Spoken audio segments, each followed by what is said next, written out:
Perhaps no other track has as many surface changes as does Sebring. From concrete taxiways weathered over 80-some years, to more recently installed tarmac, to a multitude of patches strewn about the track's 3.65 miles, the search for purchase is a study in strategic anticipation.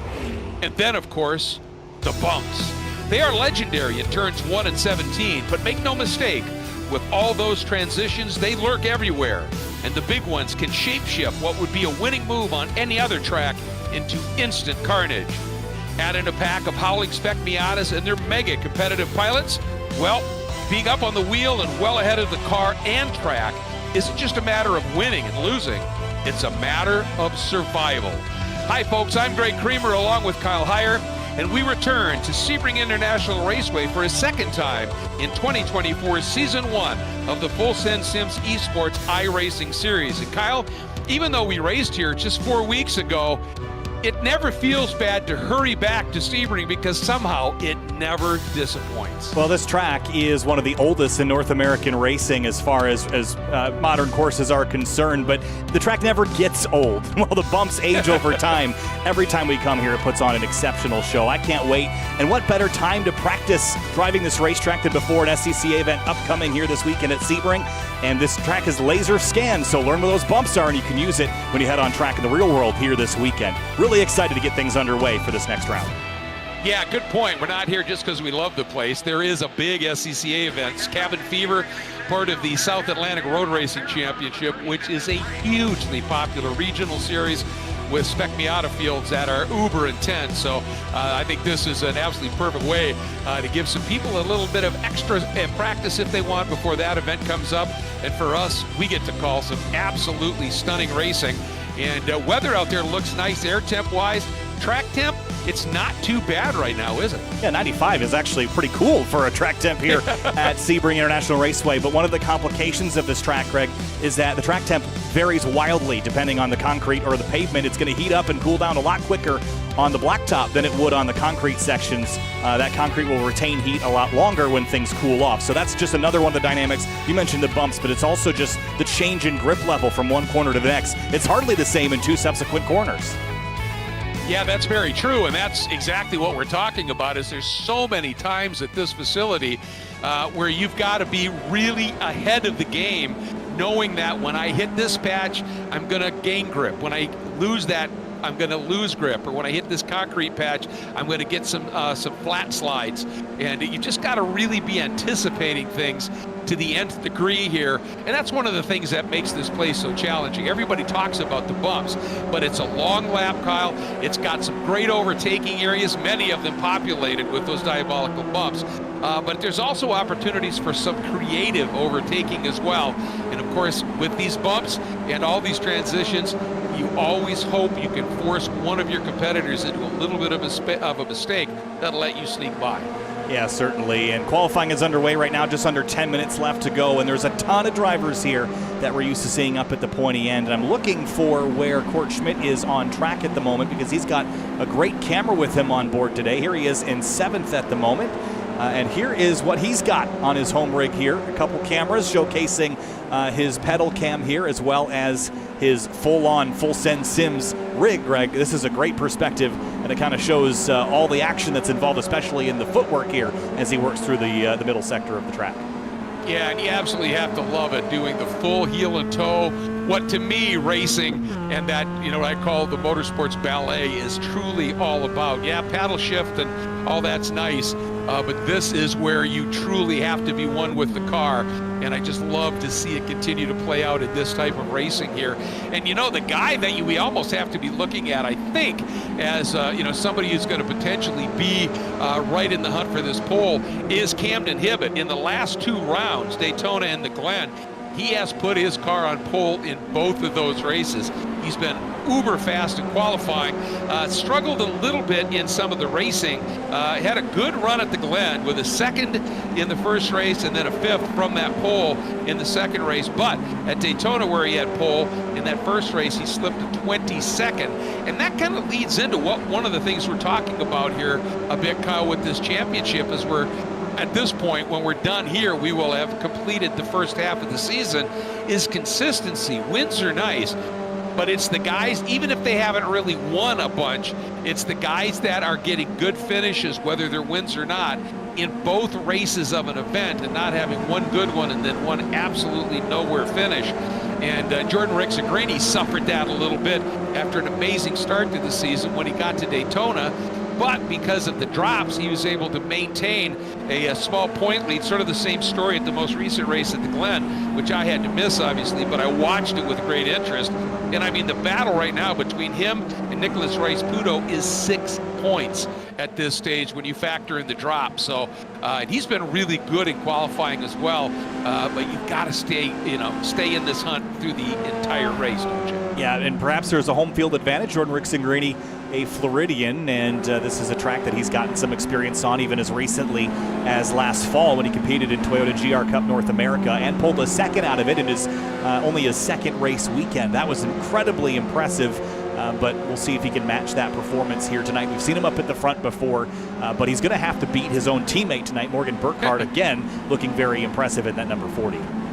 Yeah, and Burkhardt, obviously, really, the first couple of races, he was there more in spirit than he really was because of focusing on Daytona and his real-world racing. But when he came back last weekend after being freed up with a vengeance, I think he got a win in a second, as I recall. So we knew he was going to be right back at it again. And right now, tops the order, as always, not by much, but is up on the sharp end of things at this point. But Nathan Nicholson looking really impressive here, second right now. Yeah, this is a name I don't believe we've seen here in this series just yet. So this is a very interesting driver to pop into the series right at its apex here at the halfway point. To have him jump in, obviously wouldn't be going for the championship, even with the drops considered most likely, but throw him in as a wild card. I don't think anyone up here knows how he's going to race, and he could absolutely kind of toss a wrench into things. Colin Weiss as well in the 201. Another PRG team car, so teammates with Burkhardt and with Jordan Rixagrini. Could he be another one of those wild cards up there running 7th in qualifying? Yeah, he's doing a really stout job right now. And, obviously, if you get your team cars to sort of surround you a little bit here, you're going to be loving that type of momentum. I just saw somebody in the background have a quick little half spin there at the hairpin. You can see Olivier Piatek tucked right in behind Rice-Puto right now, or Zach Calipatri, I think, that they are following through here right now. Getting back to our story of being able to just continually bring in points, the guy who's really done that in many ways better than anybody else is Beans Forster.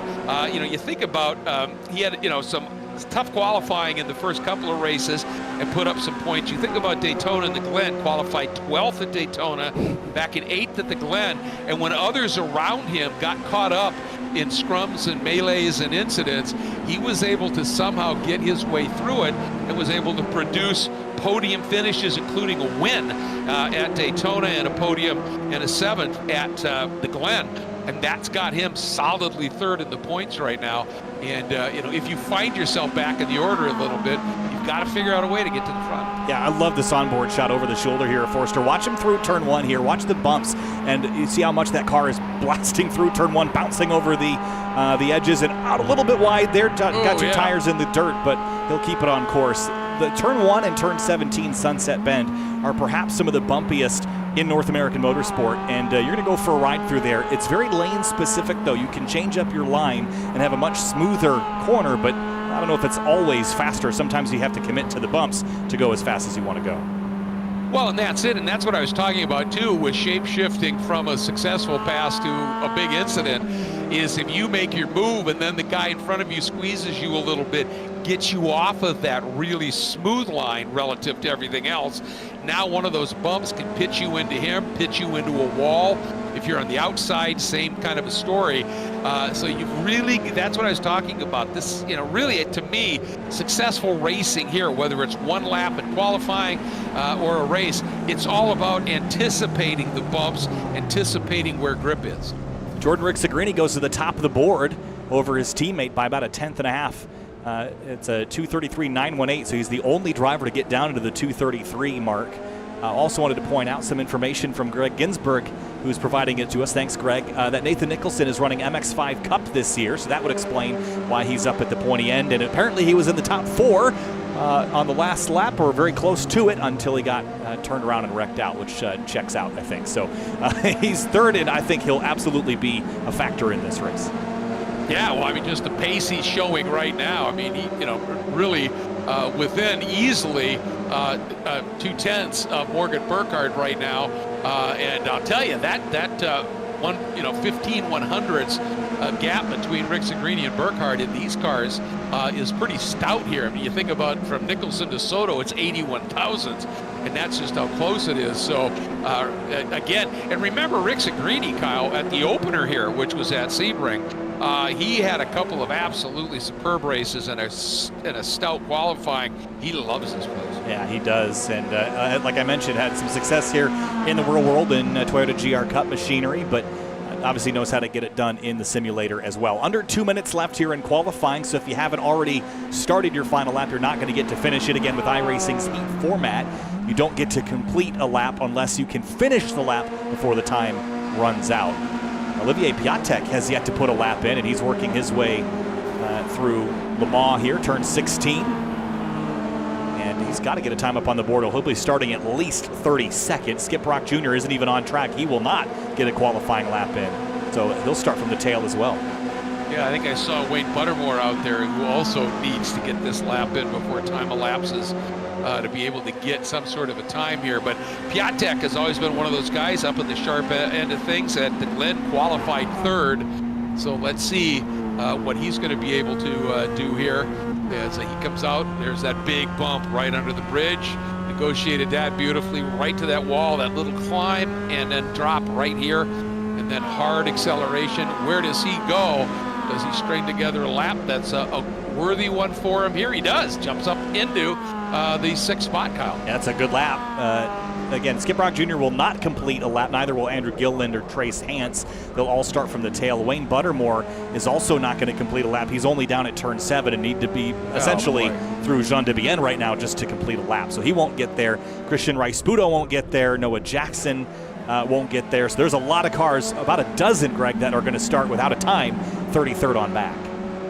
Yeah, it's a great point. And maybe one of the guys who right now is back there away is sitting in 17th, John Reyes.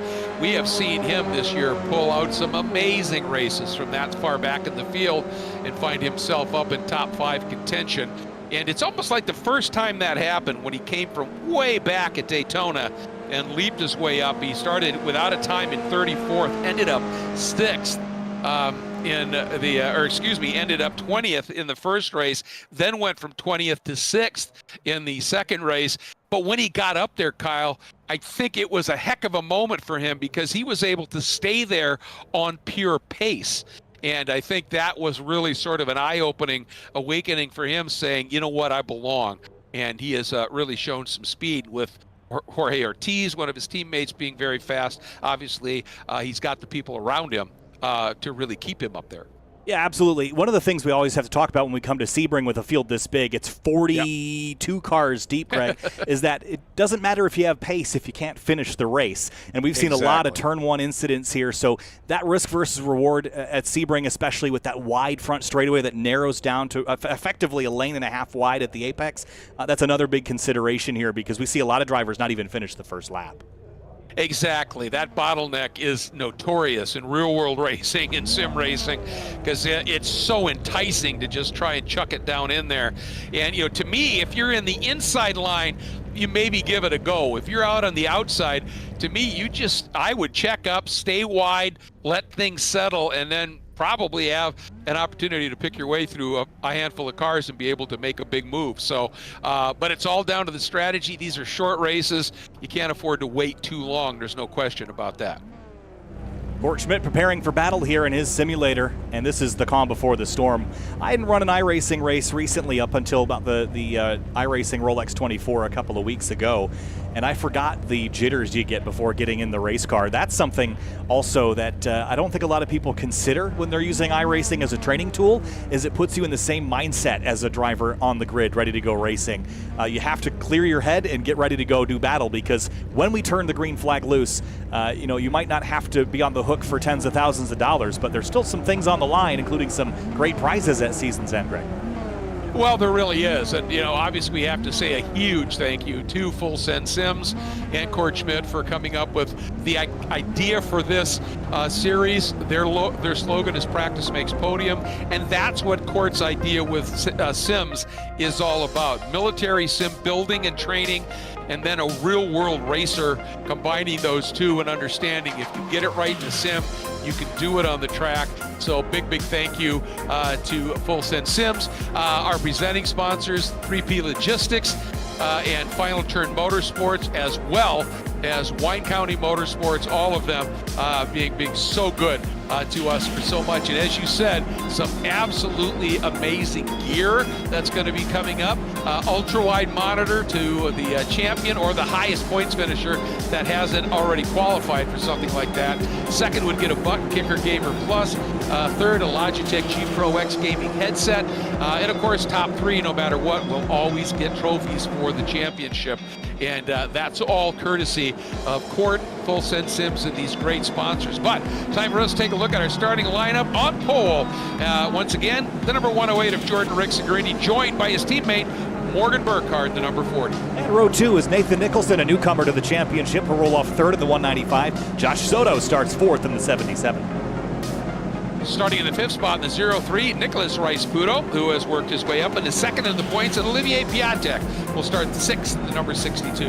Seventh place is Caleb Patry, the number 998, alongside Beans Forster, who rolls off eighth in the 23 car.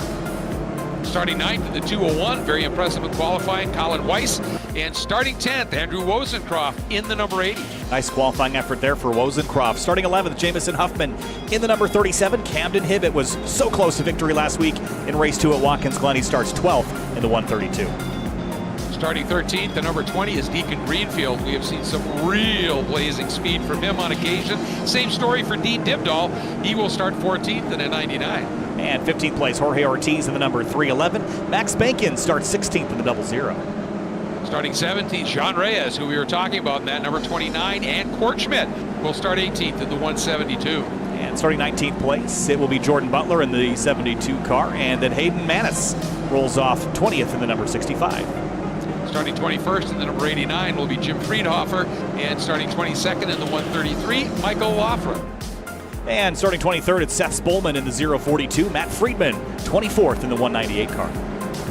Starting 25th in the number 528 will be Richard Sawicki II. Starting 26th in the 144, Tristan Cadet.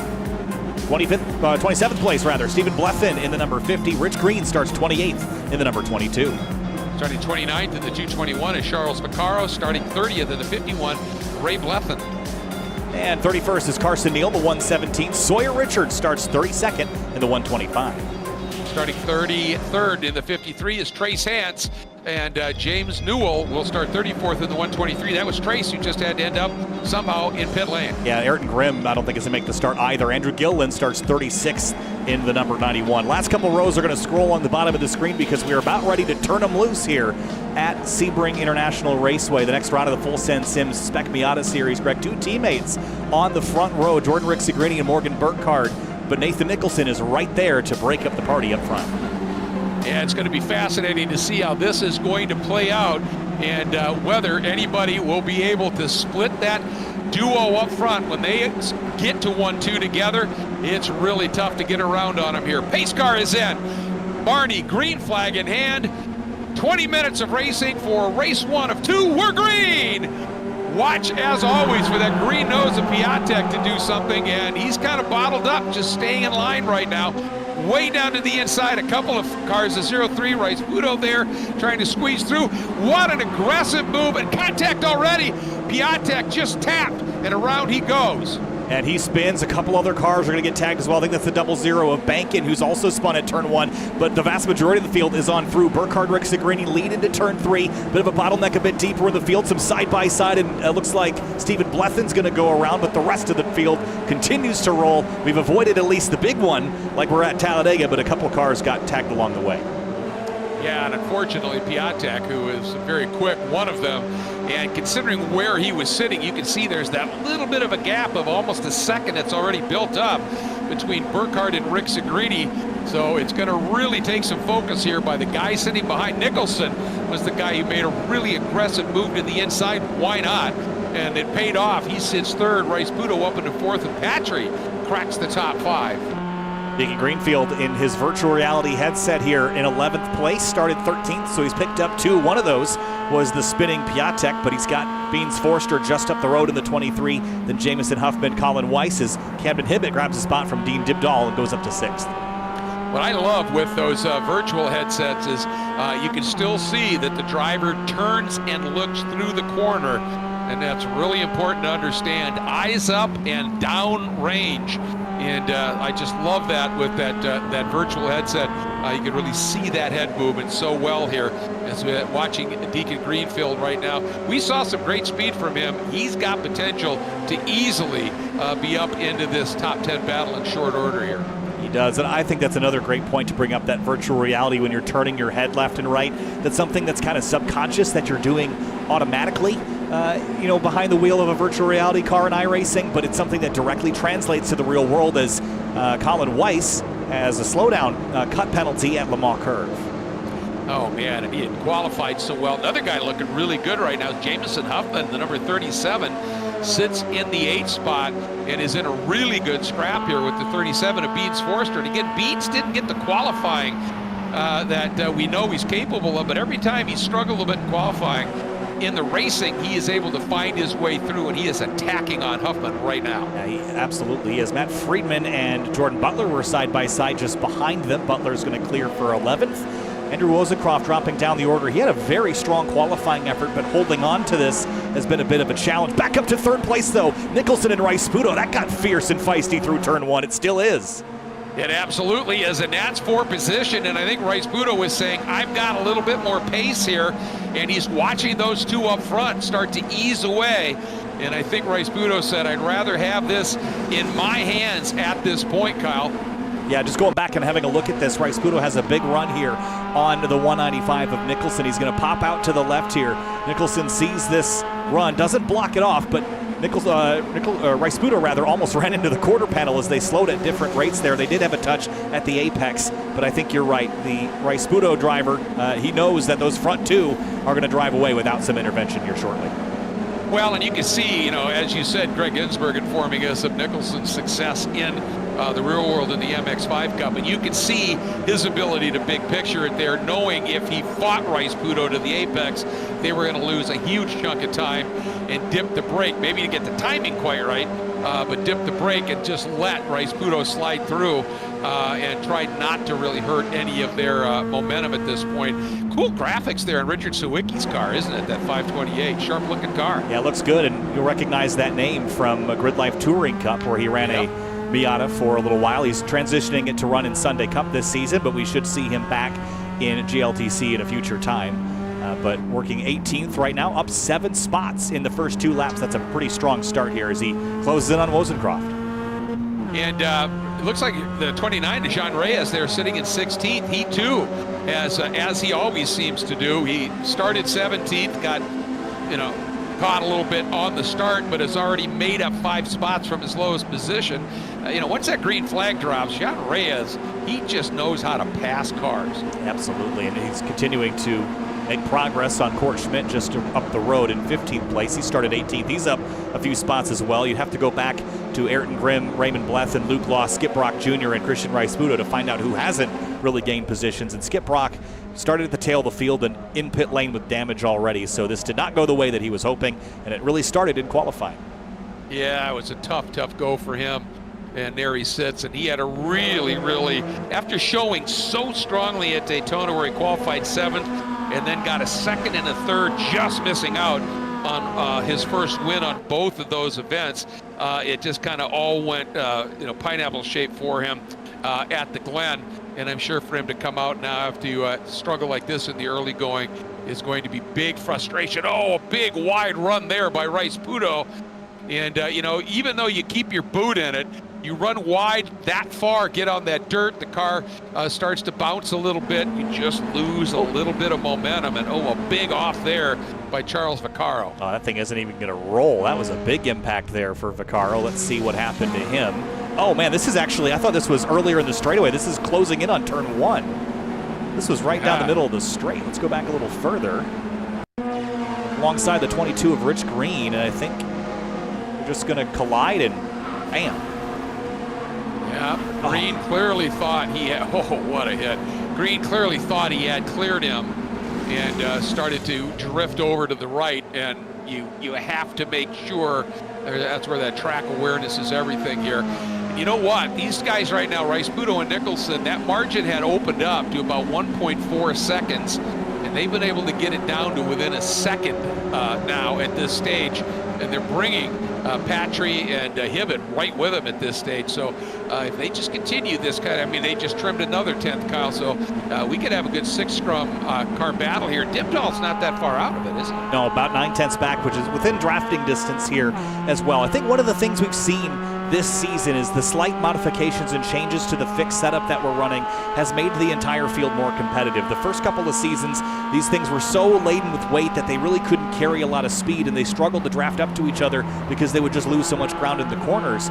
But now the slight adjustments that have been made season over season, refinements to the setup, have really made these things racy. And if you're within about 8/10 of a second to 1.2 seconds, yeah, you can reel somebody back in with draft. That's what Miata racing is like on these big tracks, and that's what we're seeing here. It is just half a second now between Rice Budo and Rick Segrini. Yeah, it is close, and just loving to see this as they are taking it to these two teammates, closing in on them. And then, of course, it's how long do you wait to actually make some sort of a major move? Catching's one thing, passing's another. And even though this is obviously a multi-turn, 17-turn road course, it's got such long sections here. It's not always a track where you want to lead as you come in, particularly into the Le Mans curve to start that last lap. Is that Kurt Schmidt having a moment? Yeah, and he's gone for a loop. But hold that thought. We're going to go back live because Rice Budo and Nicholson are trading spots down here at turn 1. We'll go back and look at Court Spin in a moment, but they got right to the leaders and then started battling. I'm not sure that that's the strategy I'd be employing right now. Contact.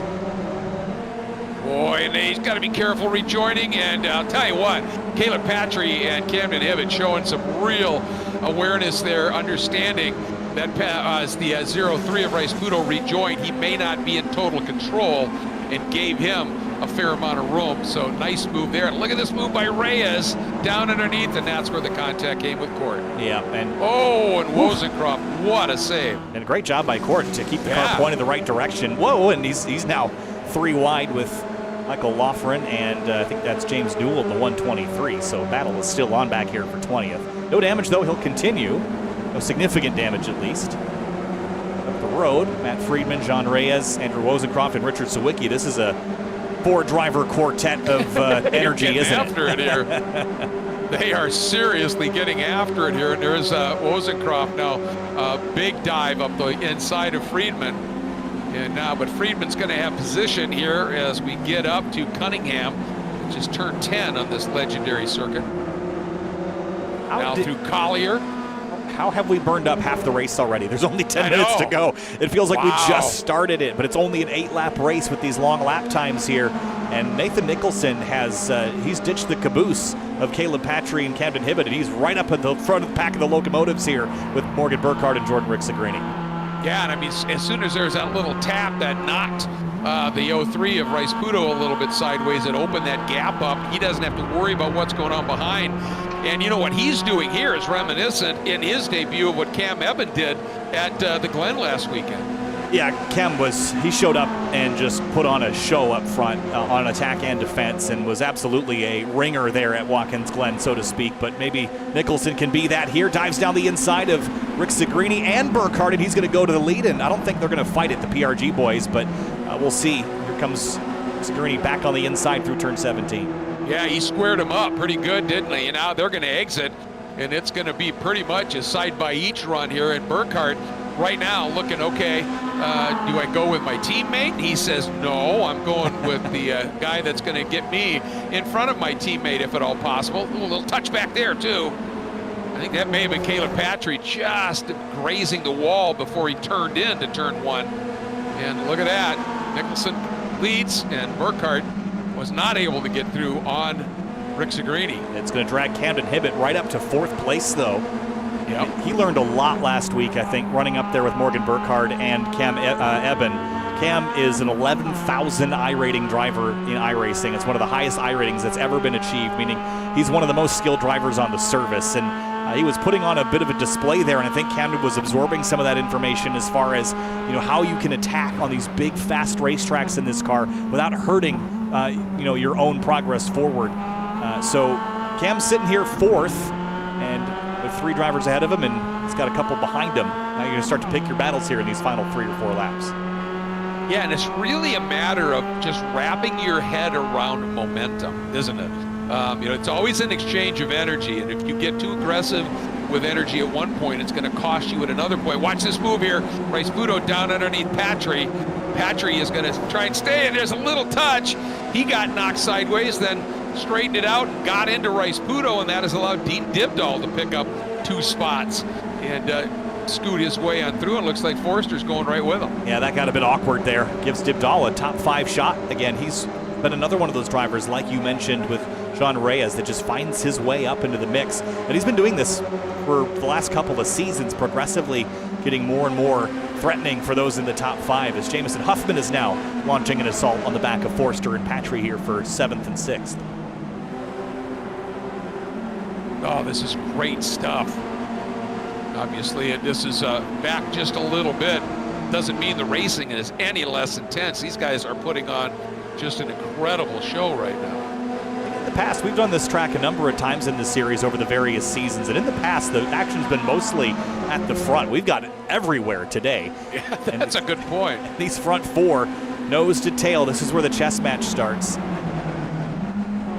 It's interesting here, isn't it, with the 2 teammates bookended by people who are out for their own at this stage. And again, now we watch Rick Segrini square up the exit of Sunset Bend 17. This time Burkhardt swings to the right and goes to give his teammate a little bump right here, try and shove him past on Nicholson. Camden is going to try and make his way through, but Nicholson having none of that. But once again, you can see right there how Nicholson played that, knowing, okay, we're going to get past, and he lost maybe a car length as opposed to 3 or 4. Yeah, everyone went with Rick Segrini that time. No one wanted to sit with the new kid at the lunch table in the cafeteria. They all just drove right by him. And Nicholson will line up with the 132. They'll have to try again. Dean Dibdahl is catching the pack of this pack as well. A little bit of a stretch back to Patry, 1.27 seconds. So if once this group starts to fight again, maybe he can get dragged back in. But for now, it's a 4-horse race for first place. Yeah, a good one at that, isn't it? This is such fun to watch here. The 2 teammates, once again, running 1-2, and that just really makes it more difficult for those that are pursuing. But the guy who's closing it up is a little bit is Dibdahl in that white number 99. He's showing some good speed, running almost identical lap times, maybe even a little bit better when he gets the opportunity to draft here. And he's opened that margin back to Patry up to, just about a 1.5 seconds. You know, it's these big tracks with this, you have to require so much racecraft here. I think there's such a big difference between being able to hot lap and being able to race. An example of that would be Dean Dibdahl's best lap is a 2:35.0. Jordan Rick Segrini's best lap is 9/10 quicker. But here's Dean, 1.6 back from the lead after running for 6 laps. So maybe not a hot lapper, but he's absolutely in contention to race for the win of this race. So he's put himself in a good spot. Caleb Patry's on pit lane now, Greg. I think he's had another incident. Let's go back and have a look. Well, right behind him. Oh. Beans. Oh, blew it up. Yep. Motor wet, downshifted too early, and the engine let go. You can see Beans almost hit him, so he had to back off, and that has cost him in terms of some time and distance at this stage. Up front, these 2 separated by 8 1/1000ths on the track right now, and obviously doing everything they can to try and break away. And Nicholson and Hibbett having none of that, staying absolutely in lockstep with them right now. So 4 minutes and 30 seconds to go. That's going to be 2 laps left because we're running about 2:36 a lap around here. So 2 laps to go. About 34 corners, and again, I said this is where the chess match starts. Front 2 are playing chess. I think Nicholson's got to play checkers if he wants to win this one. I think you're absolutely right, and obviously he has no issue if he sees an opening in going through. He's not working with anybody per se. He'd love to have Camden Hibbett, if he makes a move, come up and give him a little tap to try and drive him through, depending upon where it happens. But I'm just really fascinated to see how Nathan Nicholson here plays this one out. These two guys in front have, in this series anyway, have been really successful as they've run 1-2 running as teammates. And let's see what Nicholson's going to be able to do to try and slice him up a bit. Yeah, they've kept Dean at arm's length back there, about 9/10 back from Camden. But Rice-Budo and Forster are now almost 3 seconds back. So I don't think, spin. Noah Jackson around at turn 3.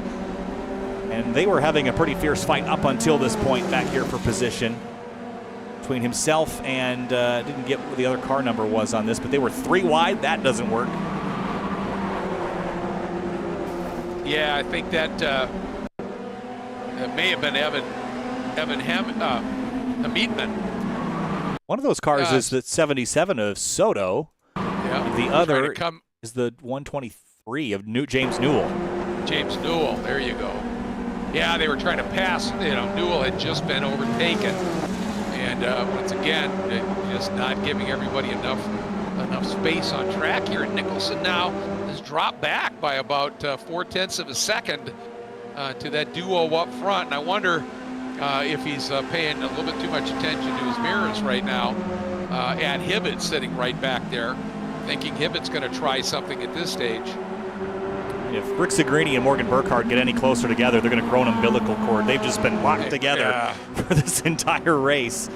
And, this makes me wonder, if they get separated, are they going to be as effective, or are they more effective as this unit? The problem is they're not going to be allowed to do this for this next lap and a half. Nicholson and Hibbett are going to break this up at some point.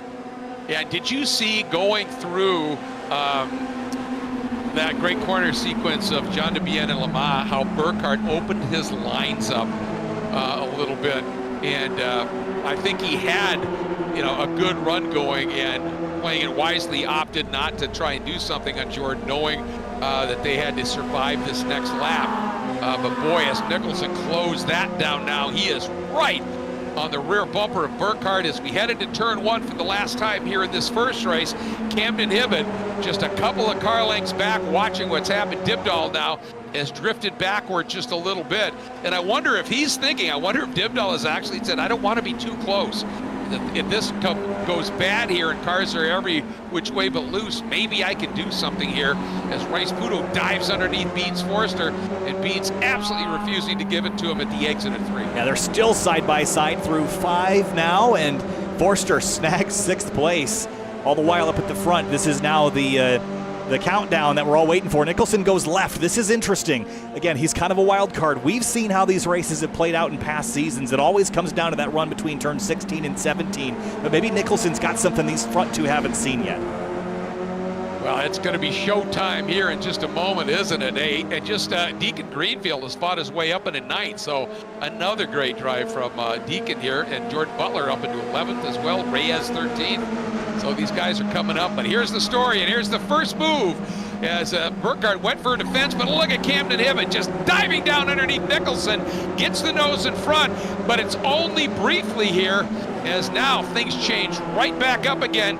Nicholson back into 3rd, but look what that did to the amount of distance they have. So now these two, they have got to go after it. Do you think at this point Kyle Hibbett has said the battle's for 3rd, not for the win?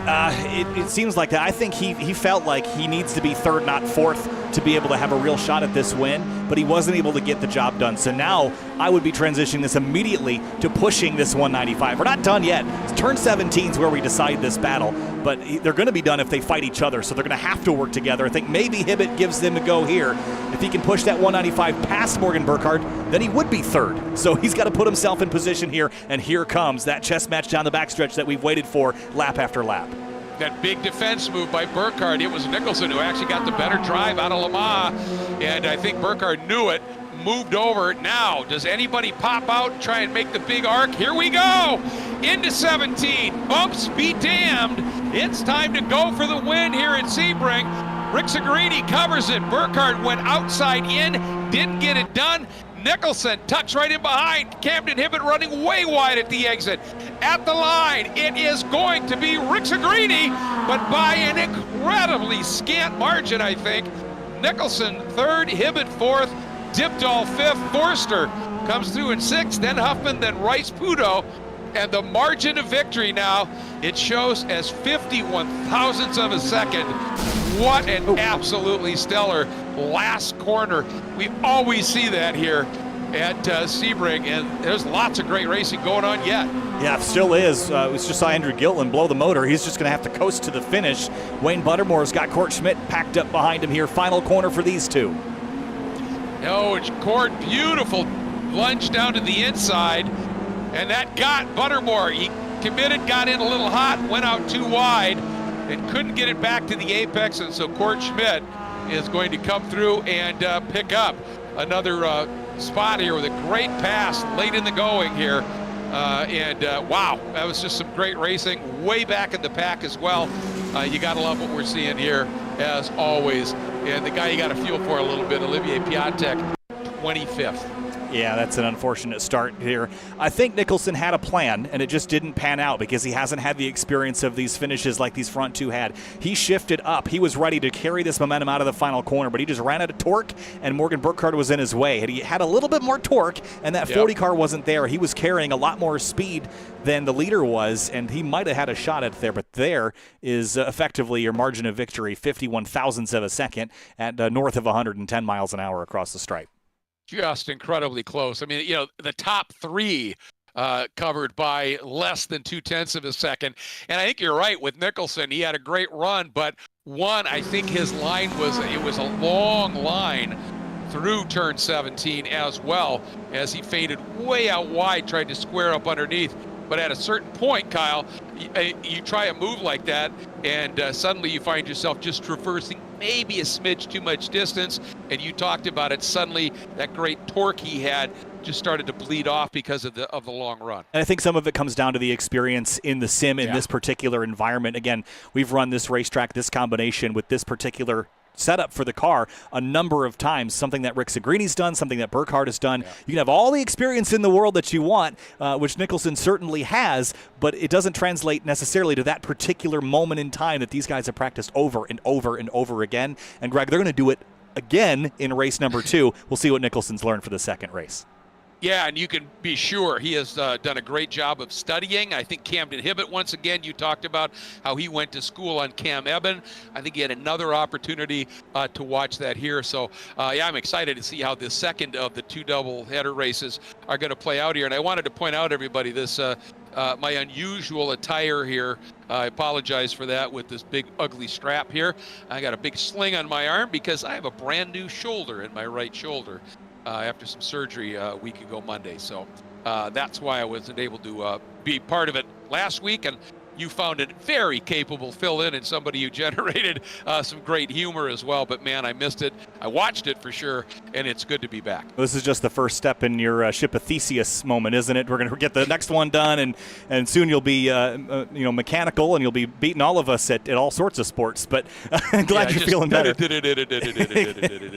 Right? Throw a baseball at 250 miles an hour. It should be a lot of fun. We've got our second race coming up here shortly, Greg. So one of the things we also saw in race 1 was that turn 1 went pretty well compared to how it's gone in the past. Usually, it's like the Daytona duels in NASCAR. One of the times we go into turn 1, it's usually very clean. The next, it's usually a mess. What do you think is going to happen this time in race 2? I think it's going to be a mess. And I think it basically comes down to, you don't get another race after this. So particularly if you had a little bit of an issue in that first race, you're going to try something drastic to try and make up some spots early. And I'll be absolutely pleased, but I must admit a bit surprised if we don't get a much bigger incident down at turn 1. And for a couple of drivers, Olivier Piatek included, bad race 1, had some crash damage. We saw Court Schmidt have a spin. There's some others that will be fighting from the tail of the field. How aggressive do you want to be on the start when you know that there could be chaos up ahead? And do you wait back a little ways to let the smoke clear before you try to make your mission to the front? Well, and I think, that's a great question, but we've seen Piatek multiple times already this season. When he gets that great start, he seems to be able to time it to perfection, makes that quick move, and I'm not sure where he's going to line up. If he's inside going into one, I think he's going to go for it. But I think you have to be able to, at a certain point, go, this isn't going to work. I didn't get enough of a run. This door is going to close if you're on the inside, and ease back, find a slot. If you're on the outside, that's where I'd be really looking to make a big move, but then don't necessarily just stuff it in around the outside. Maybe check up a little bit, wait for somebody to create some carnage, because it's likely going to happen, and then give yourself a little bit of space, Kyle, to be able to pick your way through. We'll see. We will see. In about 1 minute and 42 seconds, we go racing again in another 20-minute race here at Sebring International Raceway. You talked about the schedule. We've returned to this racetrack a couple of times a season. This is our second time here this season, but upcoming on the calendar, we've got a really fun calendar this season. We're at Lime Rock Park next week, which is, as we pointed out at the beginning of the season, Greg, kind of an outlier. It's a small track. Everywhere else we've gone is big, flat out, and fast. We'll follow it up with the National Park of Speed at Road America, back to Homestead where we kicked off at our round 2. Then it's Road Atlanta and VIR to finish out the season. Absolutely, and the thing is it might be a lot shorter. We call it the bull ring or road racing, however you want to describe it, Racing Center of the East. But just because it's short, it's still a momentum track. And it's the same scenario. It's just you got a much smaller racing surface in terms of distance to get it done. And if you're a little nervous about it, if you're not that familiar with Lime Rock and running the classic track, I believe this Thursday the driver's school will be for Lime Rock. So 2 reasons to think about, 3 to think about these driver schools. 1, just to hone your craft. Whether you've been doing this a while or whether you're relatively new, it can help you smooth things out, sort things out. Secondly, it can get you familiar with that racetrack if you're not familiar with it. That's one of the reasons the schools are kind of keyed to happen in consequence with the next event, the actual race event. And thirdly, with the new policy that we have in terms of how penalties are discussed, we've got driver points, and if you get up to where you've got 10 points, you have to start from pit lane at the next race. However, if you do a driver school or a one-on-one session, all your driver points are erased. You can start where you qualify. So there's some pretty good motivation there to get into one of those schools. But mainly to me is just get better. Practice. Makes podium. I've heard that. I've heard that too. It's funny how that happens. Lime Rock, also, as we talk about the nuances of each individual racetrack, Lime Rock's another track that looks really simple on paper, but is not in the real world, and it races in a very unique way. So we'll get to watch that next week, but first we got to get through Sebring. We have one more race left to do tonight, Greg, and we're about ready to get down to the grid. Starting lineup will be on the left-hand side of the screen, and we've got 42 cars again gearing up. Christian Rice-Sputo will start at the very tail, and he's got a lot of Miatas ahead of him up the road. Oh man, a huge field. This has been by far and away, we've just started off this year with a massive field of cars at virtually every event, and we absolutely love to see it. Speaks volumes about this championship, but what it does do, Kyle, and we talked about how it's so crucial to be able to be consistent when you're earning points, as we have a look here at Morgan Burkhardt getting ready to go. If you do struggle in one of the races and go all the way to the back, guess what? You now might have 10 or 15 more cars than we had last year that you've got to work your way through. And I'll tell you, one of our favorites is this guy, Andrew Gilliland, this young man. We watched the onboards, and he is young in age, but he has got a mature head on his shoulders, and just watching how comfortable he is with the heel and toe downshifts as he works his way around these tracks, it really is fun to see the future of sim racing and, of course, eventually real world racing, I think, in good hands. Well, here's a little twist I wasn't anticipating, is that, just got some information, Nathan Nicholson is the co-founder of the PRG team and his teammates with Burkhardt and Rick Segrini. Does that clear up maybe some of the patience that we saw behind those front two all night? Yes, it does, in huge chunks. It really now makes some sense that he was aggressive, but not anywhere near as aggressive as I thought he might be if he were just an outlier.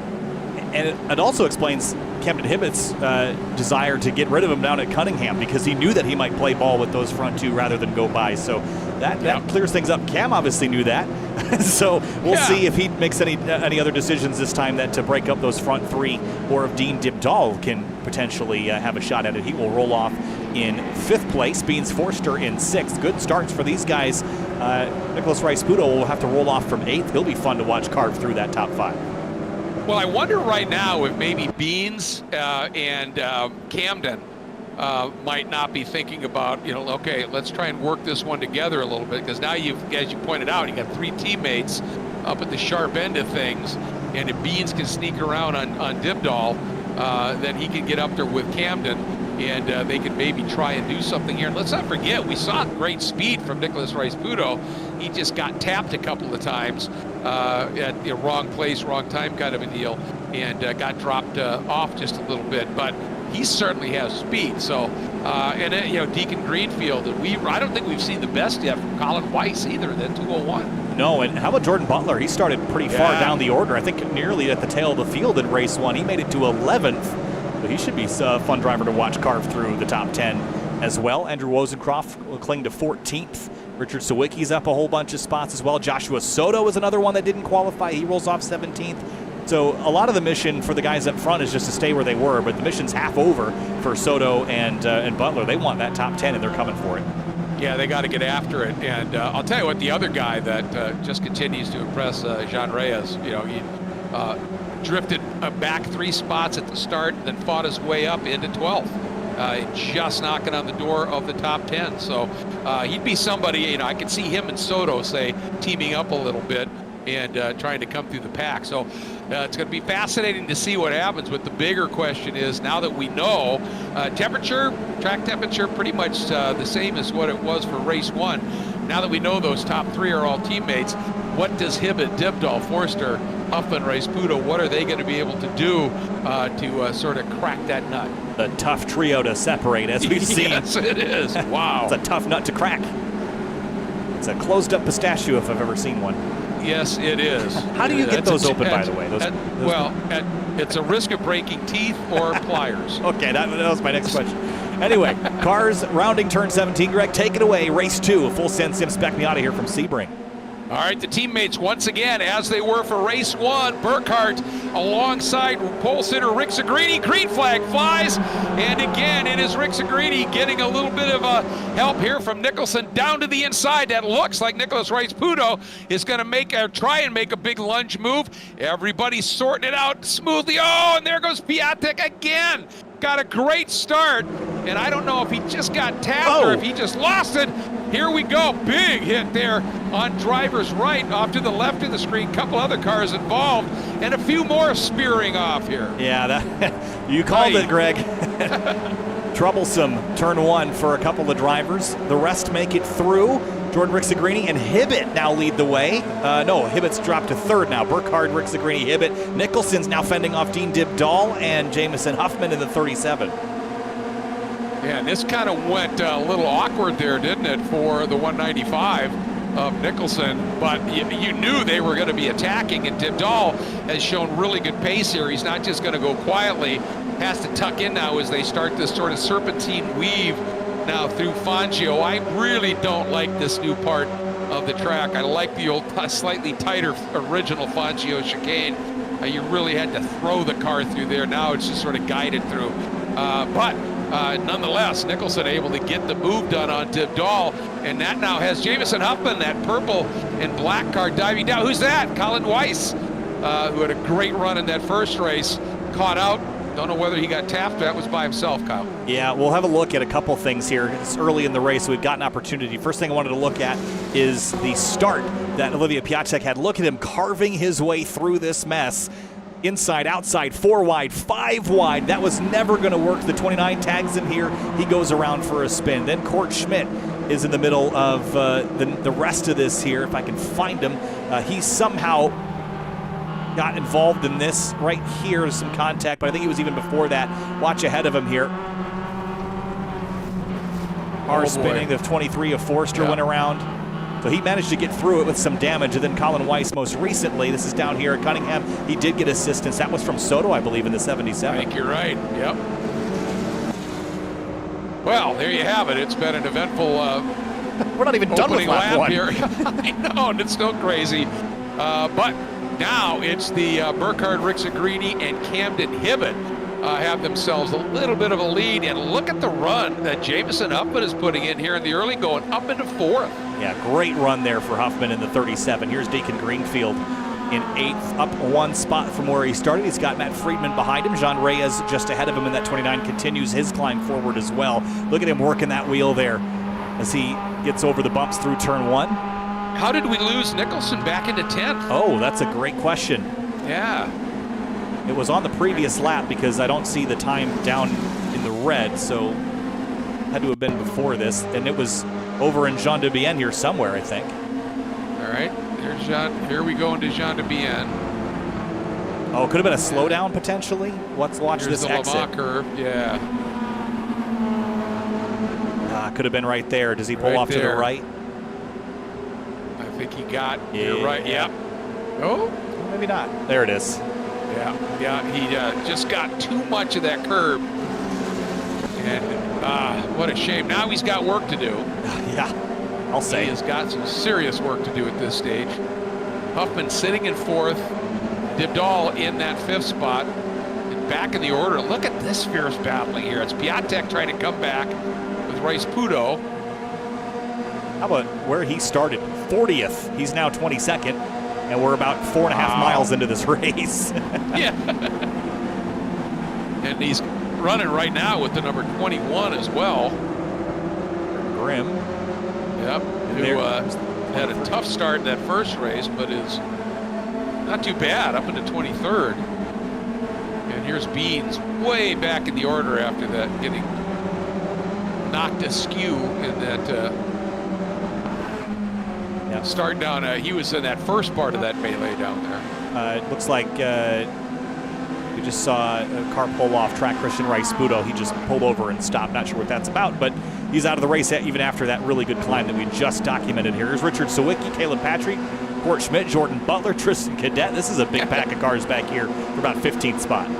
Huge pack of cars, and right on their 6th, right behind Blethen, who sits 20th, is now Piatek trying to come through again. Now, I'll tell you what, he had that start. That would have worked if he just checked up a little bit sooner, because he eventually just had too much speed and just slid into, was it 29? Reyes? Reyes, yep. Yeah, and if he just, eased out of it just that smidge sooner, he would have had one of the great starts we've seen in this championship since the inception, and it just snuck away from him. But he is now going to get after it. Is he tracking the 72 of Butler right now? It's getting pretty wild just ahead of him here. Yes, The 3 wide, Court Schmidt on the outside. That's Sawicki in the middle. They're bouncing off each other's doors here. Evan Hamitman on the inside in the 372. We haven't mentioned him all day. Slides across the nose of Sawicki, who gets body slammed, and Piatek's in it. Yeah, Piatek got involved. Sawicki got tapped pretty aggressively. For Piatek. Not his night, is it? No, so quick, and again, just stymied at the back. Yeah, he got into Sawicki. Oh, I want to go back and look one more time at a slightly different angle here. So, yeah, 372 kind of does a slider on Sawicki here. He has to stop, and then the 72 of Butler and then Piatek, they can't just hit the brakes mid-corner, and then bam, into the concrete. Ooh, that was a tough hit. Yeah. So that's how that happened. So now, but we have Dibdal now has gone around on Huffman and has picked up that 4th spot.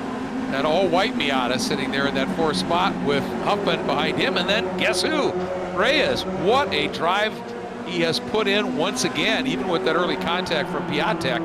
Then Newell and Nicholson is up from 10th to 8th already, and Soto has cracked the top 10. Yeah, lots of really impressive drives from names that we've seen lingering but haven't really been a part of the front pack battling for the lead until today. And I think part of that is because they put themselves in this position. Maybe part of it also because some of the front runners like Jordan Butler, like Piatek, like Skip Brock Jr., and even the 23 of Beans Forster, they've had their own issues. But Greg, you have to capitalize. And a lot of times I've heard people say that you don't win championships based on your good days. You win them based on your bad days. You talked about consistency earlier.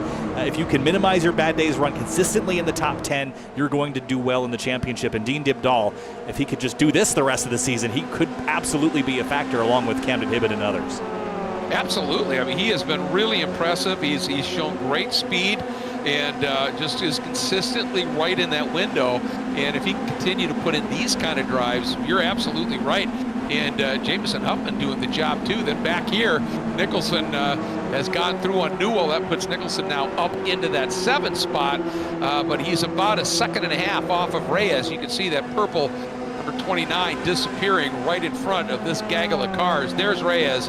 And then it's Nicholson, Newell, Greenfield, and Soto. And then a gap back to Wozencroft, who's having another really good race. Exchange for the lead here. Burkhardt and Rick Segrini trying to trade it. We'll see if Camden Hibbett takes him 3 wide. He thought about it. And he bailed out. He didn't want to do that there, but he absolutely had the opportunity and just sat on it there. Well, it's interesting seeing these teammates here side by side, because when they're side by side, if they allow each other to stay side by side, it makes it really tough for anybody to get a move on them. But now Hibbett senses opportunity. Oh, what a cut under move by Hibbett. Went with Rick Segrini, sold him the dummy maybe, and then dove to get right behind your leader Burkhardt here as they get into the braking zone. How's this going to play out? And Camden, I think, wisely checked up just a little bit here and said, I don't want to be side by side at the apex and lose all that momentum and get slaughtered as we get up into Collier. And Huffman and Dibdahl were leaning on each other, trading paint there, rubbing some pink off on the whiteboard there of Dibdahl's car. But here comes the 29 up the outside. That's John Reyes on Huffman. To the inside now, rather, in turn 10 Cunningham. Yep, Cunningham now that weave through Collier. And all of that has allowed Nicholson to catch this group. And it's basically, I mean, for all intents and purposes, we've got ourselves, what, about an 8-car duel for the lead right now, with Greenfield not far out of it. Yeah, the last time we came by the stripe, I looked at the distance that, that was dicey there. Camden Hibbett's going to look out to driver's right. Hold that thought here. They're going to go for it? No, but I saw Nicholson's gap up to the lead. In total, it's 1.8 seconds. He's absolutely not out of it yet. And that's a big concern for Camden Hibbett because, I don't think there's any wish in the Nicholson camp to help Camden drive by his teammates. So when Nathan Nicholson gets there, I don't know even know if it's an if. I think it's a when. When he gets there, what does Camden Hibbett do? Exactly, and to me, this is kind of interesting because we saw in that previous race, we've seen it before here, if everybody gets a relatively equal run out of Le Mans, and Nicholson dives down underneath Reyes and now has 6. But we've seen if everybody gets a relatively equal run out of Le Mans, it's still difficult to make a draft pass to get through here. And I think we're seeing Hibbett sort of exploring opportunities before they get there. And that in a little look move as he's down to the inside of Rick Segrini here. They both dip the brake, not trying to overrun or certainly give Dibdahl here any big opportunity to do anything. But Dibdahl gets the nose up inside of Rick Segrini. Does that little juke, and now we get into turn 3. And touch Rick Segrini, a little wobble, but it was Dibdahl who ended up having to give way. But that's close stuff. But what I was getting back to with Hibbett was exploring a move before we get into Jean de Bienne to be able to dive down the inside, entering Jean de Bienne, and park somebody on the outside there, if that's what he needs to do to be able to maybe break up this teamwork here. Yeah, I mean, we've done this combination enough times that I feel like a lot of the tricks have been tried, but that one in particular I don't think we've seen yet. So a lot of them have saved it to Sunset Bend. But if you don't have any chance to recover and try again, the concern is you get the pass done in Le Mans, that or Jean de Bienne, that they could come back at you by the time you get to Sunset Bend. But we've seen issues with acceleration with the low torque that these cars have. If you can get the job done and back up that driver just enough, I think you can get away with it. But again, it's all coming down to experimentation, and you only get the last lap twice a night when we do these races, so you only get 2 tries. And Camden Hibbett's first try didn't work, so he'll have to do it again. Exactly, and I think he was just sort of exploring. He didn't actually try it. He just went wide and was, I think, judging, all right, what kind of run did I get? What kind of speed did I get relative? At that time, I think it was Rick Segrini out front. But nonetheless, just trying to go, okay, if I need to throw it down the inside here, because we've seen, if you're, still behind the guy, even if you swing out wide to go through 17 and they protected the inside, you run the risk, though, of getting your outside on those bumps. And it's tough to get the car back to the apex and be able to pick the throttle up aggressively enough, Kyle. You can pick it up, but you're still bouncing to do it aggressively enough, baby, to be able to get that nose ahead. So you've got to have at least a couple of options, arrows in your quiver there, just in case. Oh, Nicholson's around. Well, into Huffman, rather. Nicholson stays straight, goes up to 5th, but Huffman is turned around backwards. What a great run he had. Oh, and when he went down underneath Dibdahl, Dibdahl never saw him coming. Vortex of danger there, Greg. That's it. Yeah, that's it. Classic vortex of danger. Yeah, Randy Popes will talk about that as he should at length. And that's the important thing. And that's the thing. When you make a move and you're so far inside of somebody, and I mean away from the car you're passing, you get way down inside. If you're out of their line of sight through the mirrors, there are times they won't even know you're there. They're going to take their line. And so you've still got to, when you make a move like that, Bo Barfield at IMSA has a great way of putting it, present yourself for the pass. Let them know, you don't telegraph it, but when you make the move, you let them know you're there so they don't turn down into you. And I think that was a case maybe of him not, getting close enough, as weird as it sounds, to making that pass here on Dibdahl. It's like sending a text before you make the phone call, right? You want them to know that you're going to do it, but not tell them exactly what you're going to do. Yeah. You text them, you don't telegraph. Exactly. There you go. Modern age, Greg. There you go. The telegraphs are all gone, I think, at this stage. But I think we're right. Yeah. All right, coming up on 5.5 minutes to go here. And right now, this lead trio has just a little bit in hand, about a half a second clear of Dibdahl, who's got Nicholson closing quickly on him. Yeah, interesting battle here because now we don't have Burkhardt and Rick Segrini attached at the hip like they were in the first race. Hibbett is between them. He's got to defend vigorously to keep Jordan Rick Segrini behind him once we get down to the last 2 laps, because as soon as you pair those front 2 up again, it's going to be very, very hard to unseat them. Dean Dibdahl is lingering back here, but Nathan Nicholson's right behind him. Give him a lap. Nicholson will be in 4th, and then it's Burkhardt, Hibbett, and then 2 teammates of Burkhardt's behind Hibbett. So it's going to get really interesting here these last 3 laps. Yeah, it is. Is Dibdahl, is he? Well, yeah, that's a really good point. But right now, this dynamic's interesting with the 3 teammates, the top 2 separated by a car, and 2nd and 3rd of the teammates separated by a car. Oh, and I just saw Dibdahl there a little bit wide. Nicholson might be able to get this move done. Nope, had to tuck back in. And of course, Jean Reyes is just sitting there waiting for somebody to make some sort of mistake. 2 laps to go, and we didn't really see the tricks at play until about the last half a lap. But I wonder if Hibbett's going to try something a little different instead of waiting that long. He could, but I know Rick Segrini not going to wait that long, and neither will Nicholson. Yeah, this is going to be really intriguing to see when they decide to pull the trigger. Will Hibbett do it in that run through that quick double apex left of Bishop? And the thing is, he has to execute it perfectly, park Burkhardt, and park Burkhardt as Deacon Greenfield, after another great run now, drops out of the top 10 to 14th. Whoa. That looked like it was more evasive, just trying to get around and not get collected by the 123 of Newell. Did he help him? Oh, he helped him. Yeah, I think he got into there a little bit hot. Yeah, I think you're right. And going straight. So he's got some work to do here. But what I was saying was if you try that earlier move, what you really need to do is you need to park Burkhardt, and you need to park him to the point where it holds up Rick Segrini. Otherwise, Rick Segrini will probably go blowing by both. And there's Nicholson past Dibdahl, so. Oh, there it is. So you called it. Yep. Yep, and we're about a lap and a half until the checkers here in race 2. Morgan Burkhardt trying to do what he did at Watkins Glen last week and grab a first and a second.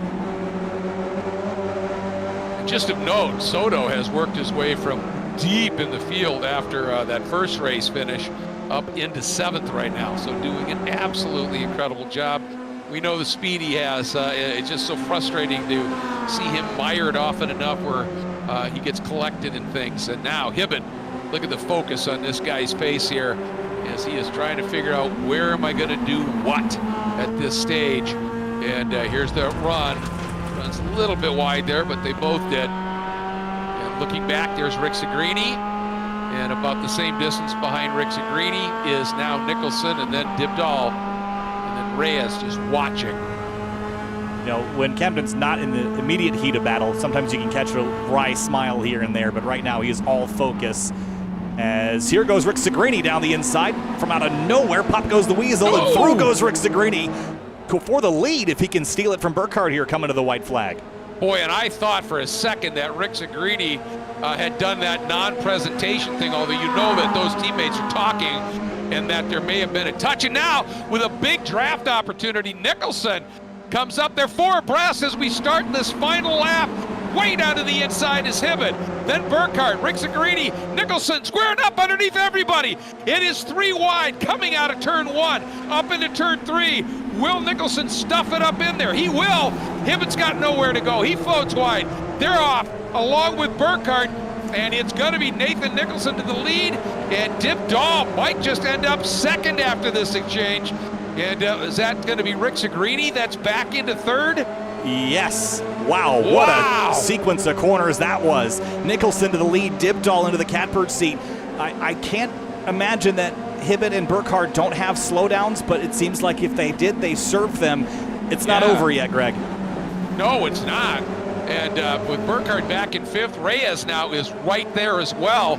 So, oh boy, this whole complexion has changed because once again, Nicholson does not have a friendly face in his mirrors right now. And Rick Segrini, boy, did he get to run that last lap out of Le Mans and just threw it down into 1. Now he's going to try and come up and around the outside of Cunningham Corner. If he can make it stay put here, it could work. But Hibbett going to try and help out Dibdall. They are still side by side through Collier. That should give Dibdall the inside line into Tower. Hibbett thinking about it. Oh, contact right there. More contact. And that's all going to help Nicholson just get that little bit of a margin. And Reyes trying to come up now on the outside of the 108 to Rick Segrini. They needed to stiff arm the 108, keep him from getting lined up with Nicholson. They did that, though. Hibbett, his best friend is going to be Dean Dibdall here. They got to get hooked up and go together on this back straightaway contact. Hibbett gets turned off the nose of Rick Segrini. He goes for a wild ride through Jean Debienne, and he's back on course now, but he's going to end up out of this fight. What a shame. Out of the battle for the lead, but now Nicholson and Dibdall, and there's nobody else close enough at this stage without doing something absolutely insane. And of course, you know, contact between these two, the whole thing changes again. Is Dibdall going to dive to the inside late, or is he going to try and take the move here, let Nicholson go, and then try and do an outside move? He's trying to now square up underneath. They are both hard on the throttle. Where's Rick Segrini? Dibdall got a nice run. He's down to the inside. Rick Segrini not close enough. Here we go. Is Dibdall going to have enough of it? No, it goes to Nicholson over Dibdall with Rick Segrini, a podium. Reyes in 4th, Hibbett 5th. Then Soto, Burkhardt, Patry, Wozencroft, and Friedman. But what a duel on that last lap. Here comes some more of our finishers coming across the line here. That's Skip Rock Jr., ordered. Loughran, Forster, Ayrton Grimm. Holy cow, what a last lap. Unbelievable.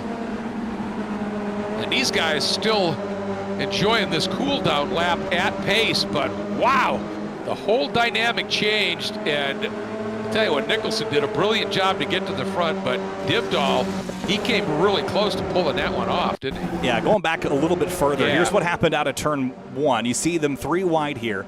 Nicholson, he just drove in here really hot. Is going to shove Hibbett out wide into Burkhardt. They get taken off course. They go for a wild ride through here.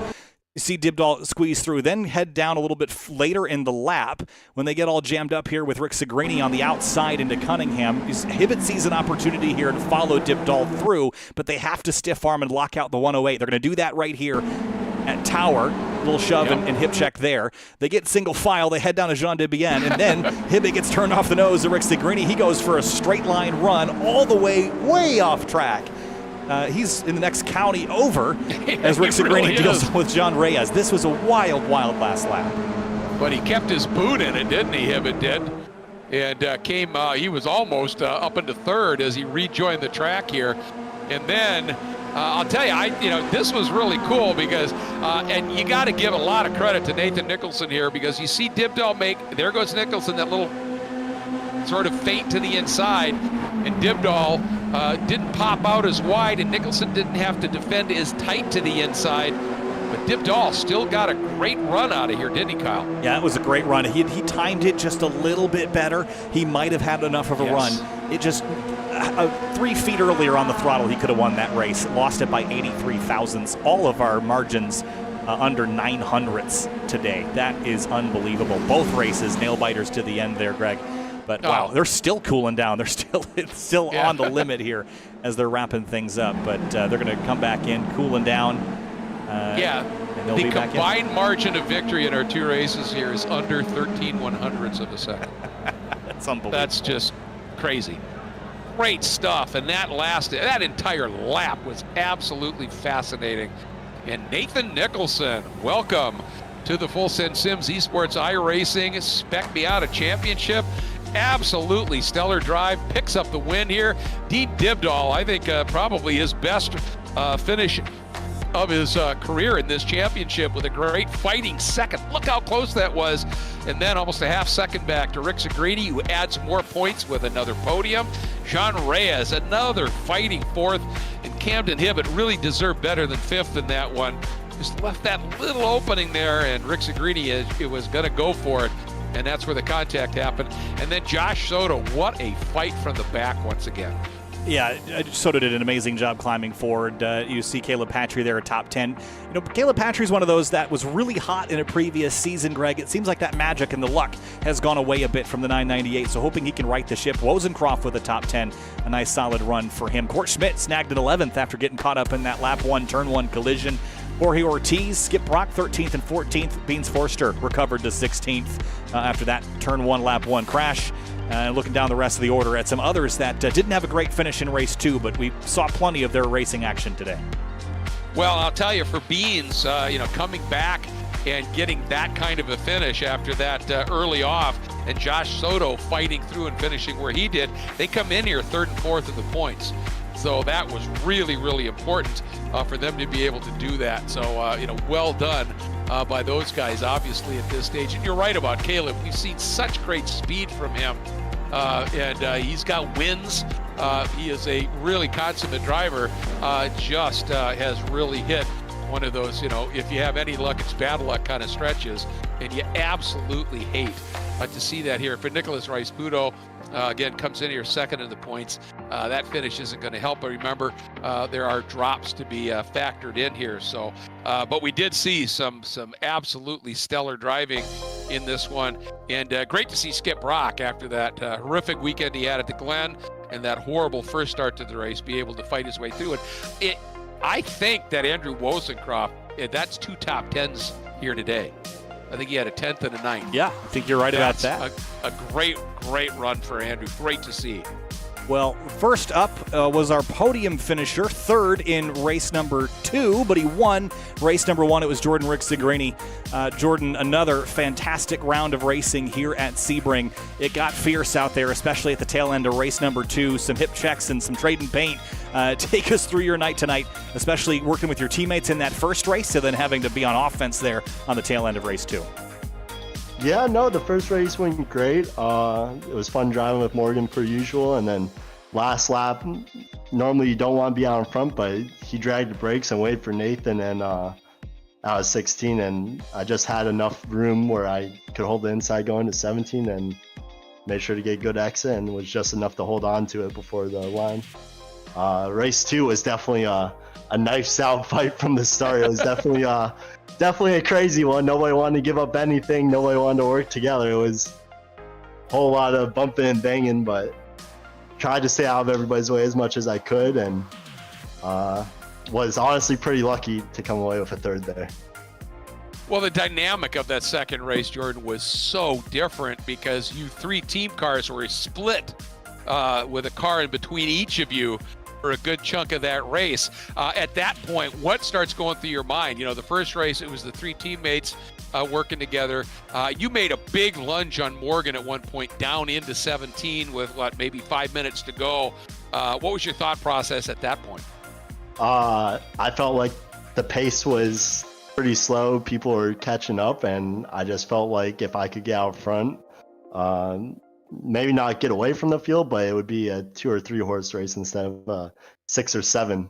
And that's what I was trying to do, but nobody wanted. It was just real tight. Everybody was trying to keep their position. Well, and you bring up a great point. I mean, that second race, you guys started that last lap with, I think, 7 cars that were still potentially in it. Just incredibly close racing.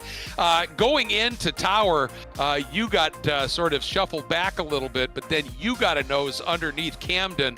I think going into Jean de Bienne, turn 15 down there, it looked like he just left a little opening, and you thought you had an opportunity there. Yeah, no, I got shuffled around the outside, stuck out there through Tower, and then coming to Jean de Bienne, just was going actually defensive, and whoever was behind me was right on me, and I wasn't really trying to go for the pass there. It just kind of worked out where I had no choice. I couldn't hit the brakes, and Cam wasn't expecting to move there. That's not really a place where you'd want to make a pass going in the last lap, so it was an unfortunate circumstance. I already said sorry to him. Definitely wasn't trying to take him out, especially on the last lap. Well, as always, just an absolute treat to watch you race, watch how you strategize things. And, after you sort of fell off the map a little bit at Daytona after qualifying second with some rough finishes, you rebounded smartly at the Glen and then come back with a vengeance here. You are doing an absolutely superb job getting to the lead in the points early and then racking up points as you continue to go. Well done, my friend. First half done. Thank you, Greg. I really appreciate it. Thanks, Jordan. And we're going to move on now to, let's see, we got Nathan Nicholson up, winner of race number 2, and a fierce fight with your teammates in race 1, but race 2 you come out on top, Nathan. Congratulations. I believe it's the first time we've seen you here in this series, and boy, you put on a show. Take us through that first race defending from Camden Hibbett and that second race carving through the chaos on that last lap. Yeah, first race, just kind of feeling everything out. I'm pretty sure this is the first road course race I've done with these guys in, a year or so. I did Daytona, and that was, a story of its own. But, race 1 was a lot more tame. And, I was just kind of playing the game, figuring out how everything was working. And, I wanted to get in there and race. That's what we all do here. So got in there and raced pretty hard in race 2 and came out on top. Yeah, you did, and it was a fascinating study, and it was interesting. Both Kyle and I were wondering why you seemed to be a little less aggressive than we thought in that first race, and then we got a note from somebody that said, he's a teammate to those guys. Yeah. and then we went, oh. Yeah. But that changed that dynamic up a lot. But in the second race, you guys got split by other cars. What did that do at that point to your mindset? And, this is the first time you've raced a road race. You said in these cars, there's a little bit different setup on these. Did you learn a lot from that first race that helped you here in race 2? Yeah, so race 1, I was kind of playing conservative with the tires as well. Especially at this track with a ton of high-speed corners, you can blow the front tires off pretty easily. And I was a little too conservative in race 1, and I had a lot of pace in the car, and of course I got shuffled back early on, so I was just full push all the way through and started to pick up a little understeer towards the end. But hopefully I'll come around for a couple more of these, and I can take that knowledge on with me. Well, we sure hope to see you again. And I got to ask you, that last run into Sunset, into 17, with Dean right behind you there, looked like you went to defend, but you didn't go as far over as we see a lot of others go heading into 17. Did you understand that you wanted to have yourself be able to still have a little bit of exit speed out of that corner, thinking you might need it? Yeah, the start-finish line's still a pretty far distance from the last turn, so, I knew everyone goes for the super narrow line there and tries to park it up on apex, and it's pretty easy to swing around the outside, so I wanted to take control of the racing line best I could, and as soon as I got him on my rear quarter panel, it's exactly where I wanted him, and I was able to have a good exit and, get out of the corner. Well, you played it to absolute perfection. Welcome to the series. We hope to see a lot more of you. Absolutely delightful to watch you race. Thank you. Thanks, Nathan. And let's talk with Morgan Burkhardt. There's a couple others that are could talk to Cameron Hibbett. I don't have Dean Dibdahl available, unfortunately, but we do have Morgan what a shame. Burkhardt here, who was 7th in race number 2, 2nd in race number 1. Morgan, this has been a tough season so far in general. Race 1, everything kind of went to plan. Race 2, it did not. Take us through that last lap. It was chaotic from really the second that white flag came out. Yeah, I mean, I felt like I was in a pretty good spot coming into the last lap, and I mean, that's how racing happens sometimes. We went 3 wide. I tried to back out of it, but coming into turn 3, I guess I didn't get on the brakes early enough and ended up going off the road, got a ton of left side damage, and then the car would not turn left after that, or turn right after that, which unfortunately all of the remaining corners are right-handers. So I was kind of screwed after that, but I mean, congrats to Nathan. He did a really good job, and most of tonight's races, I was trying to kind of pressure the pack and create a cork in the bottle situation. I wanted to kind of slow everybody up so that they would start fighting, and then maybe I could break away, because I knew on the first race I had some pace on Jordan, but I couldn't, it wasn't enough to just break away. I could keep him at like 3 or 4 tenths, but unless they started fighting, it wasn't going to happen. So I tried to pressurize that situation, and unfortunately it didn't really work. Well, you play such great strategy moves so often, they're not all going to work for you, but it was a great idea. I got to ask you, that second lap, or that second race, the final lap, I mean, you guys were 4 abreast before you even got to the braking zone of 1, and you were 3 abreast through that corner all the way up into turn 3. I know you ended up, getting the worst of it, but that was one of the most scintillating final laps in total that we've ever had. It was spectacular stuff, and you were right in the middle of it. Yeah, no, it was pretty exciting to watch, and that's the part that I didn't account for enough, is pressurizing the pack. You're gonna have more cars, and then that's more variables.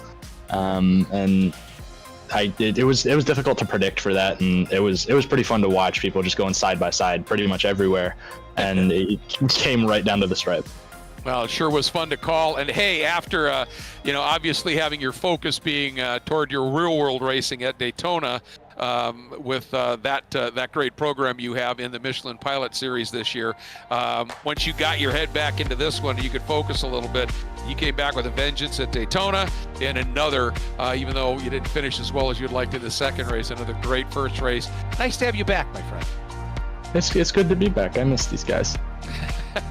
Yeah, I bet you're having a lot of fun with the Victor Gonzalez boys in those Hyundais as well. So keep that going, my friend. I appreciate it. We are definitely having a blast. I bet. Thanks, Morgan. All right, Greg. Man, Sebring never fails. Always a good show, and it's kind of sad because we don't get to see it for a handful of more weeks because we go to some other great racetracks here in North America. Lime Rock up next. We head back to Homestead. Got Road Atlanta, VIR coming up, but another great night of racing here at Sebring. Respect the bumps they did, but they also bumped each other. Yeah, they did, but you know what? I thought we were going to see a much bigger incident at some point in turn 1 than we did. Even that, that second race start, it was sizable, but I mean, it wasn't what we've seen there before. So I think everybody kind of really had their race game face on a bit more.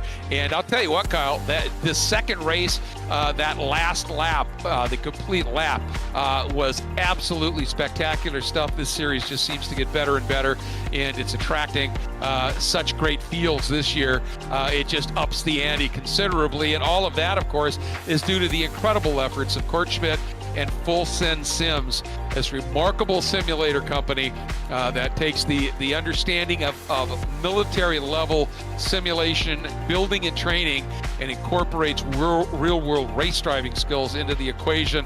And that's where you get Practice Makes Podium. And then, of course, our other phenomenal presenting sponsors that continue to support this series, 3P Logistics. They do just an incredible job.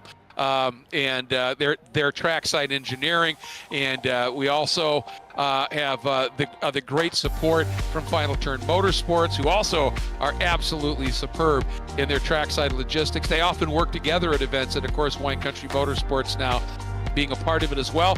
Want to remind everybody that our next school is this Thursday, and that will be held at the Lime Rock Classic track, which we will be racing at our next round of the championship next Tuesday night on the 13th, as we kick off the second half of this first season of 2024. For Finian DeCuna, do an incredible job as always with our camera positioning. To Kyle Heyer, I'm Greg Creamer. Thank you so much for joining us. We'll see you next week from the Bull Ring at Lime Rock Park.